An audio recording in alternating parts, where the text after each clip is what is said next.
Welcome to Wabazam Wire. Today we're talking about netizens' reaction toward Hng Chee Wey's critique of the BUDI95 subsidy program. Yeah, it's definitely stirred up a lot of debate. We're looking at this whole BUDI95 petrol subsidy thing. Right. And the core issue seems to be this clash between what the government says people are saving and what they actually feel in their wallets. Exactly. It's political messaging versus maybe the on-the-ground reality for some.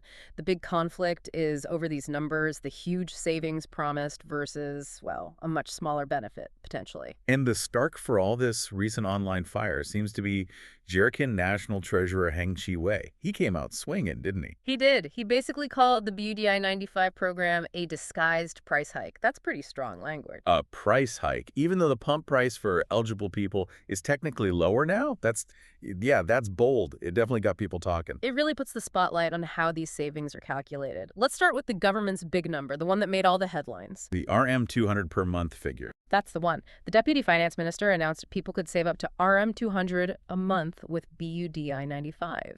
Which sounds amazing. I mean, who wouldn't want an extra RM200? But how do they even get to that number? Well, that's the interesting part. It seems they used the unsubsidized market price as the starting point, the price without any government help. Which was around what, RM2.60? Maybe RM2.75 per liter? Something like that, yeah. So they compared the new BUDI95 price to that higher market rate. Hold on, but before BUDI95, we weren't paying RM2.60 anyway, were we? We had the old blanket subsidy. Precisely. That's Hng Chee Wey's whole point. Before this change, the price was already subsidized down to RM2.05 per liter for RN95. Okay. So he argues comparing the new price to the RM2.60 or RM2.75 isn't really fair because that's not what people were paying. Right. So what is the actual difference according to him? He says you need to compare the old subsidized price, RM2.05, to the new BUDI95 price, which is RM1.99 for those who qualify. So RM2.05 down to RM1.99. So if you use, say, 300 liters a month, which the figure often used, the actual saving is, what, RM18? 18 ringgit a month, maximum. That's Hng Chee Wey's calculation. Wow. RM18 versus the promoted RM200? That's a huge difference. It does make you wonder about the messaging. Was it just about making the policy look good? Well, it certainly frames the policy in a much more positive light, but this RM18 figure is key to Hng Chee Wey's argument that it's not the massive relief some might think. And it leads to his next big concern. Which is? The high-volume users. People who genuinely need to drive a lot for work. Think taxi drivers, e-hailing drivers, delivery riders, maybe salespeople on the road constantly. People who easily go over that 300-liter quota. Exactly. Once they hit that 300-liter limit under BUDI95, their subsidized price is gone. So then they have to pay the full market price, the RM2.60 or whatever it is. That's the problem he highlights. For every liter over 300, they're paying that much higher price. So for them, that small RM18 saving they might get on the first 300 liters could be completely wiped out, and then some, by the higher cost afterwards. Correct. He argues that for these essential workers, it's not a saving at all. It actually becomes a net increase in their monthly fuel costs. This is the core of his disguised price hike claim. It hits certain groups hard. Okay. That makes sense for individual drivers.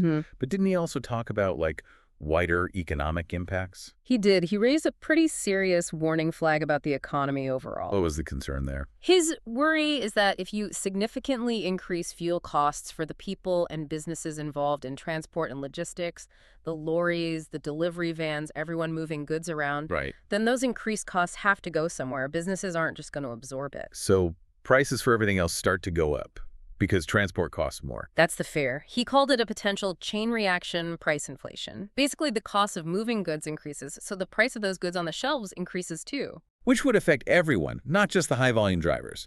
It could eat away at any savings people thought they were getting, even that RM18. Precisely. It's a warning that trying to fix one problem, like subsidy leakage, might accidentally create another, like broader inflation, if the mechanism isn't quite right. Okay, so that's a pretty detailed critique from Hng Chee Wey. But when he put this out there, the reaction online, it wasn't exactly supportive, was it? No, not universally. There was a significant backlash online aimed directly at him and his party, Jharkhand. What were people saying? just disagreeing with the math. Some did, but a lot of the criticism was more, well, political. You saw many comments dismissing it outright. Things like opposing for the sake of opposing. Ah, the standard political accusation. Pretty much. Or that he was just clout chasing, trying to get attention. Some comments even brought up Garrican's political standing, questioning their relevance since they haven't been in parliament for a while. So a lot of it wasn't really engaging with the numbers, just dismissing the source. A fair amount, yeah. It shows how polarized things can get. But to be fair, there were also people who did engage with the substance and defended the government's policy. Okay, what were their main points? How did they counter Hng Chee Wey's price hike idea? Well, a common argument was quite simple. How can going from RM 2.05 down to RM 1.99 be called a price increase? For the eligible person, the price at the pump is lower. They focused on that direct comparison. Yes. And they leaned heavily on the government's framing.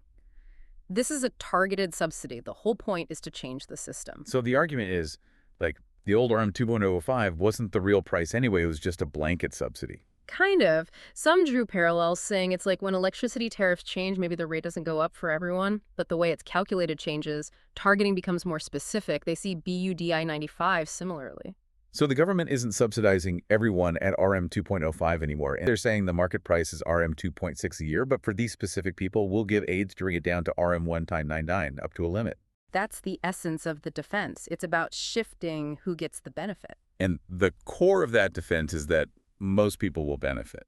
That's the argument. For the majority of drivers, who probably use less than 300 liters a month, it is a small price reduction, a 6 cents per liter saving. So the logic is simple: use less, pay less than before slightly. Use more than the quota, well, you pay the market rate. The system saves money overall by not subsidizing the rich or foreign vehicles. Exactly. That was a very common sentiment online, that the majority gains, or at least doesn't lose, and the government stops wasting money on untargeted subsidies. But that led to some less charitable comments too, didn't it? About the people complaining. Yeah. There was definitely a strain of cynicism. Some comments basically suggested that anyone complaining about hitting the 300L limit were, poor people pretending to be rich or something along those lines, trying to use more subsidized fuel than they should. Which really highlights the tension in any targeted aid program, doesn't it? You draw a line, and someone inevitably falls just on the wrong side, even if they have genuine needs. It's the classic policy challenge. A clean cutoff like 300 liters looks efficient on paper for saving government funds, but it can feel arbitrary or unfair to those whose livelihoods depend on exceeding that limit. And those individuals become the focal point of criticism, even if the overall policy saves billions. Right. Which is likely why the government focused so heavily on that RM 200 saving figure initially, comparing it to the high market price, makes the policy look universally beneficial and efficient, glossing over the smaller actual change from the previous subsidy. So boiling it all down, we have two very different views. Hng Chee Wey is focused on the tiny actual benefit, just RM 18 max for most, and the real pain for high-volume users, plus the risk of inflation. He sees it as making life potentially harder. While the government, and many netizens supporting it, focus on the principle. It's about targeted aid, stopping waste, fiscal responsibility.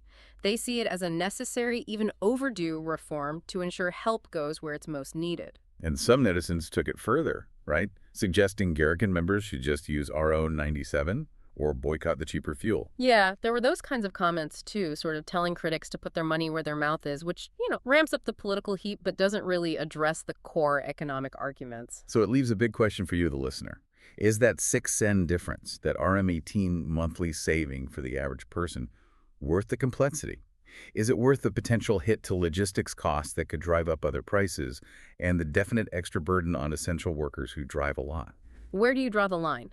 How much actual relief does a targeted subsidy need to provide to justify its potential downsides, especially if Hng Chee Wey's warning about wider inflation turns out to be accurate? If that happens, the RM 18 saving disappears very quickly in higher grocery bills. Remember to like and subscribe for more videos like this.